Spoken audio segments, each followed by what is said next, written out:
오늘날 우리는 로마식 시간 구분법을 사용하고 있습니다. 로마식 24시간제에서는 밤 12시를 0시로 보고 하루를 시작합니다. 자정부터 그 다음날 자정까지를 하루라고 칩니다.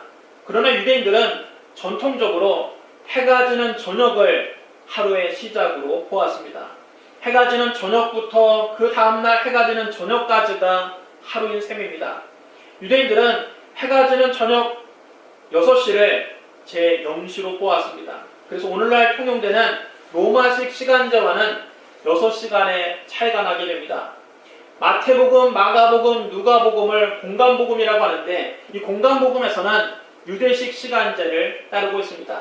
따라서 마태복음, 마가복음, 누가복음에서 말하는 제3시는 오늘날 시간으로 말하면 오전 9시를 가리킵니다. 제6시는 오늘날 시간으로 말하면 낮 12시 정오를 가리킵니다. 제9시는 오늘날 시간으로 오후 3시를 말하는 겁니다. 예수님은 한밤중에 겟세마네 동산에서 잡히셔서 이른 새벽에 산헤드린 공회에서 신문을 받으시고 아침 일찍 빌라도에게 재판을 받고 사형 선고를 받으셨습니다.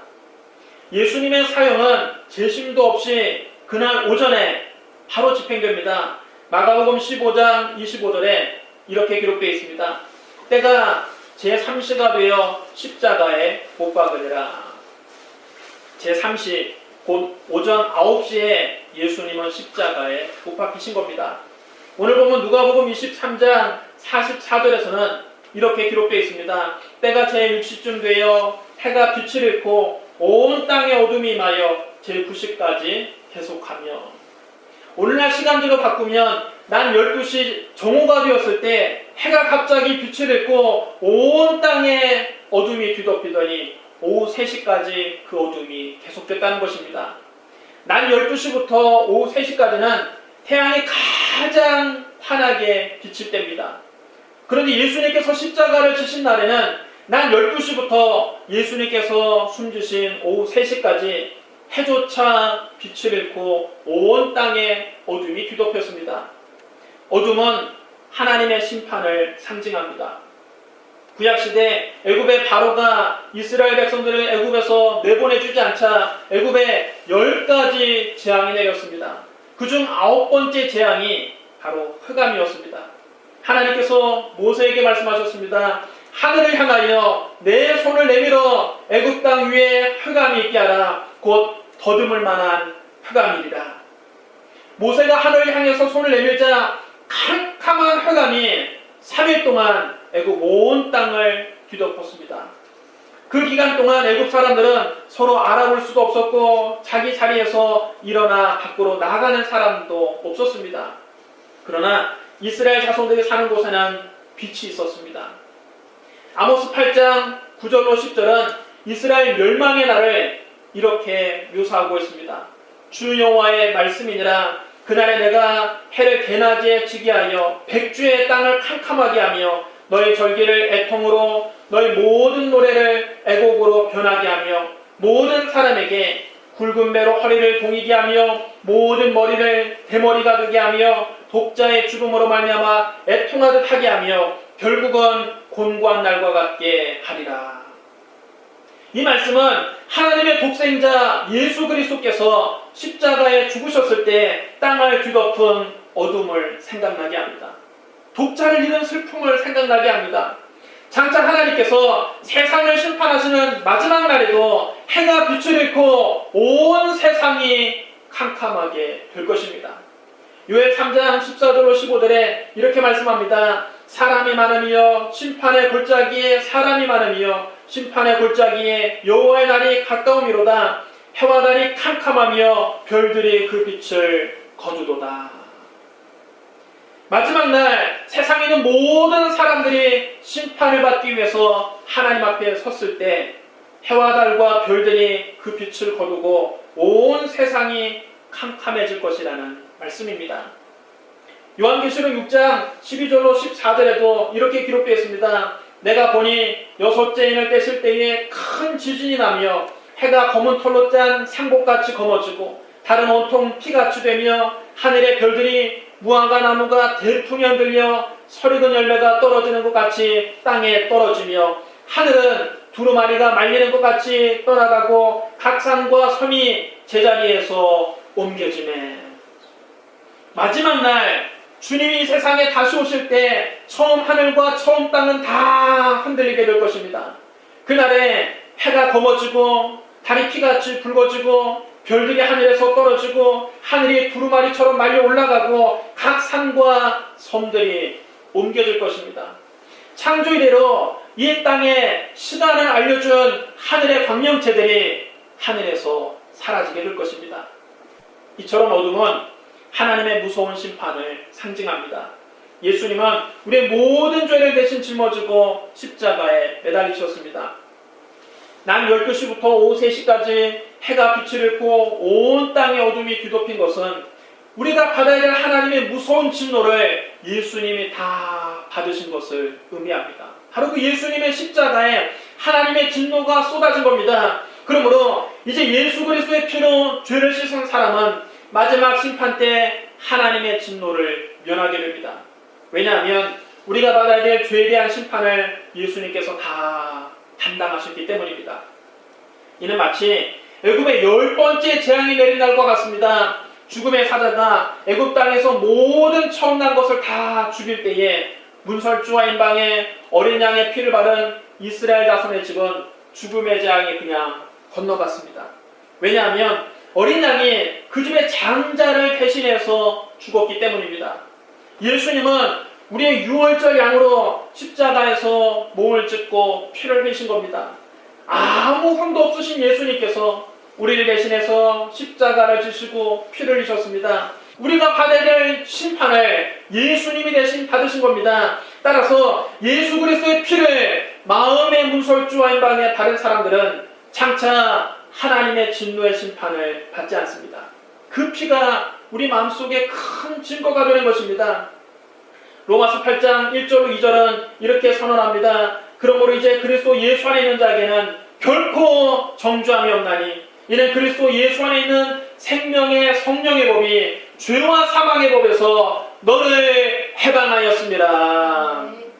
오늘 여러분의 마음속에 예수 그리스도의 피를 바르고 죄와 사망의 법에서 완전히 해방되시기를 주님의 이름으로 축원합니다.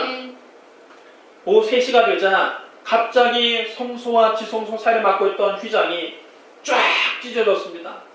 누가복음 23장 45절에 이렇게 기록되어 있습니다. 성소의 휘장이 한가운데가 찢어지더라. 구약시대의 성전은 세 부분으로 구성되어 있습니다. 가장 먼저 성전뜰이 있고 거기서 안으로 들어가면 성소가 있고 성소에서 한 단계 더 들어가서 가장 깊은 곳에 지성소가 있었습니다. 지성소는 성전 가운데 가장 은밀한 곳이요 가장 거룩한 곳입니다. 이 지성소에 바로 하나님이 임재하시는 것입니다. 지성소에는 오직 대제사장만이 1년에 단 한 번 속죄일에 안에서 들어갈 수 있었습니다.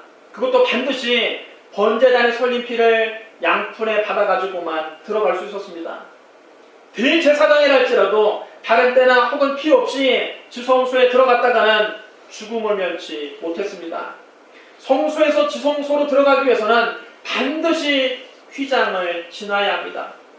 성소와 지성소 사이에는 무거운 휘장이 항상 가로막고 있었습니다. 휘장은 청색, 자색, 홍색 실과 가는 배실로 짜서 만들고 그 위에 그룹 천사들을 수놓아 만들었습니다.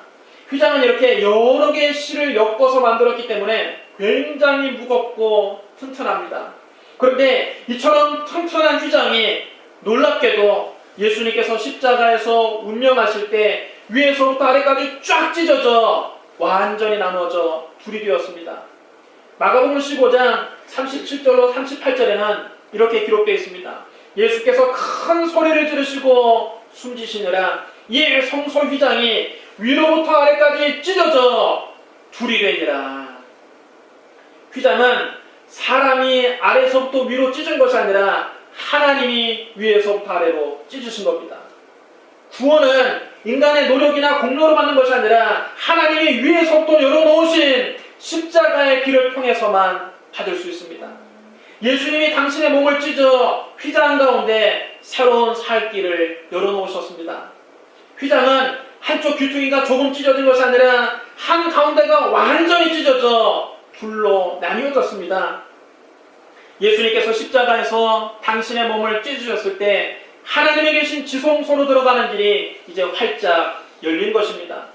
이제 예수 그리스도의 피를 의지하면 누구든지 하나님께 담대히 나아갈 수 있습니다.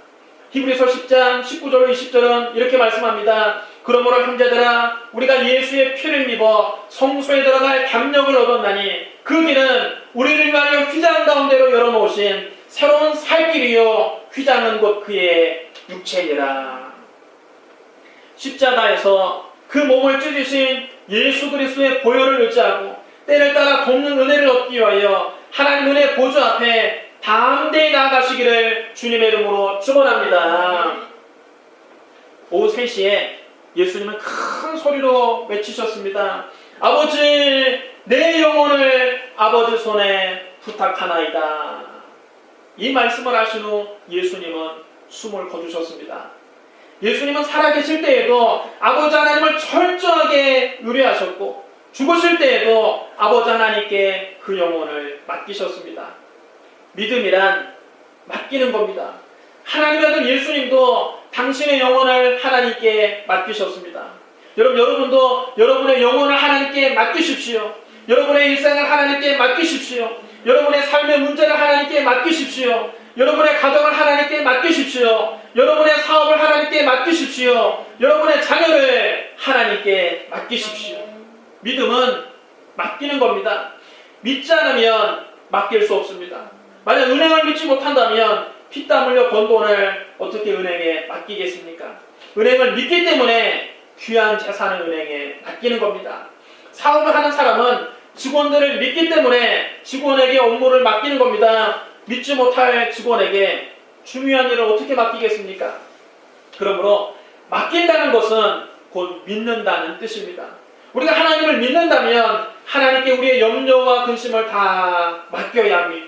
가정도 하나님께 맡겨야 합니다. 사업도 하나님께 맡겨야 합니다. 자녀도 하나님께 맡겨야 합니다. 삶의 모든 문제도 하나님께 맡겨야 합니다.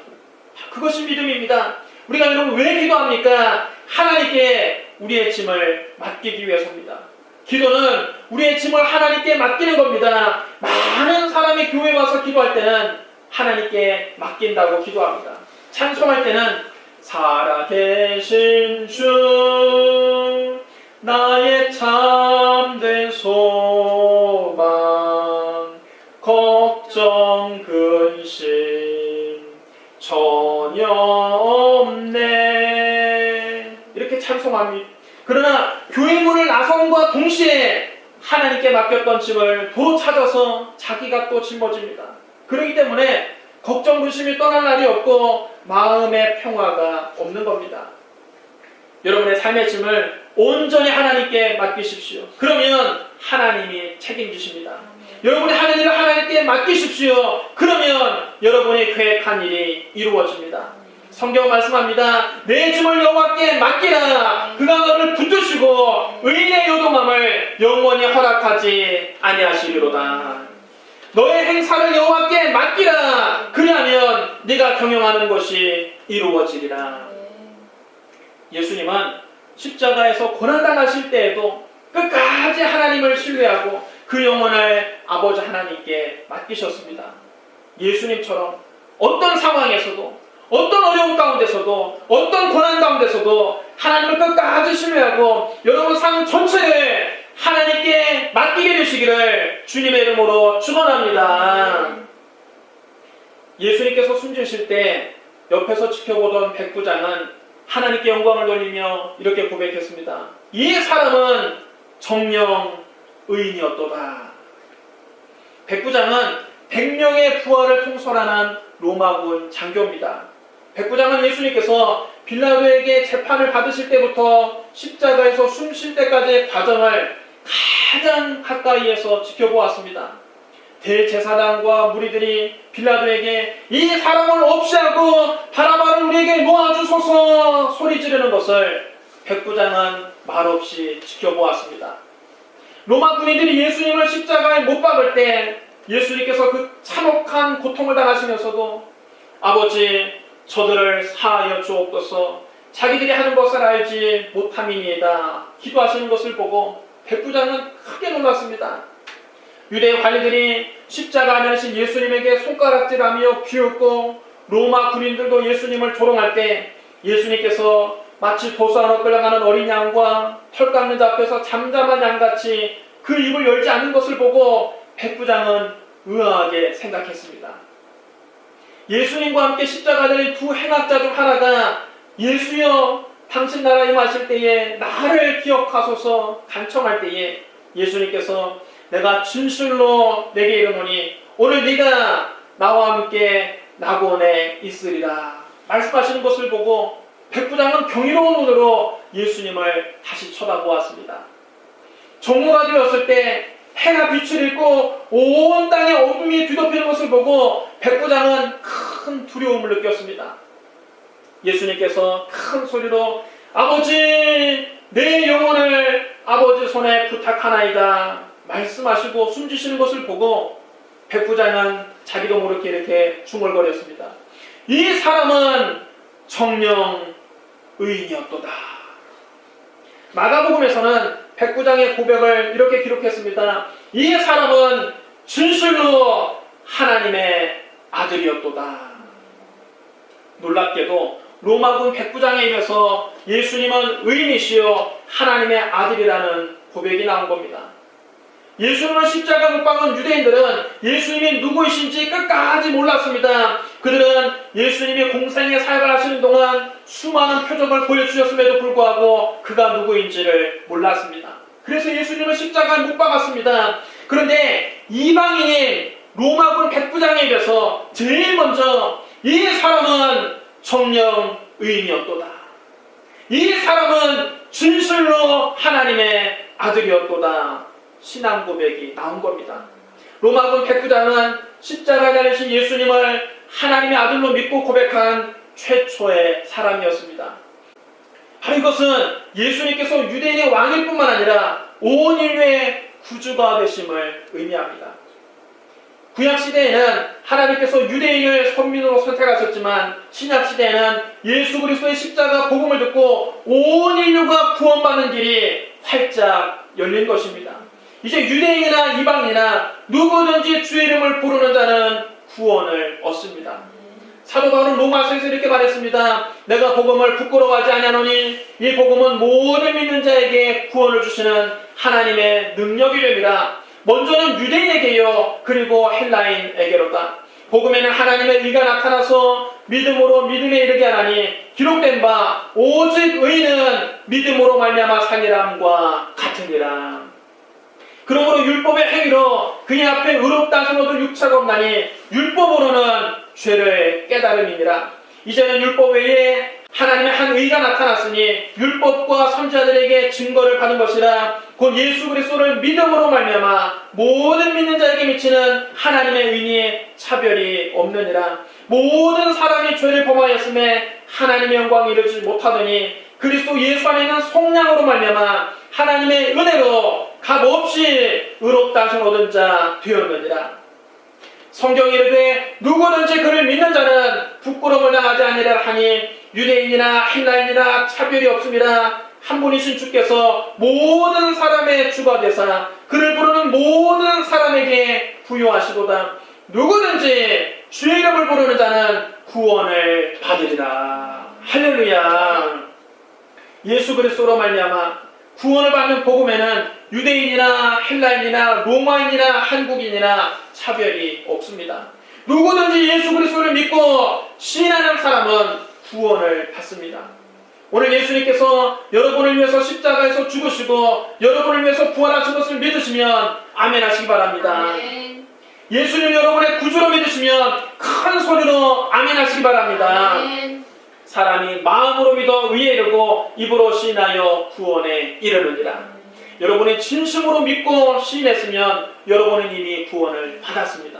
여러분은 이미 죄사함 받았습니다. 여러분은 이미 하나님의 은혜로 값없이 의롭다 하심을 얻었습니다. 여러분은 이미 하나님의 자녀가 되었습니다. 여러분의 이름은 이미 하늘나라 생명책에 기록되어 있습니다. 사랑하는 성도 여러분, 예수님은 저와 여러분의 죄를 대신 짊어지고 십자가에 달리셨습니다. 저와 여러분이 받아야 될 형벌을 예수님이 대신 받으셨습니다.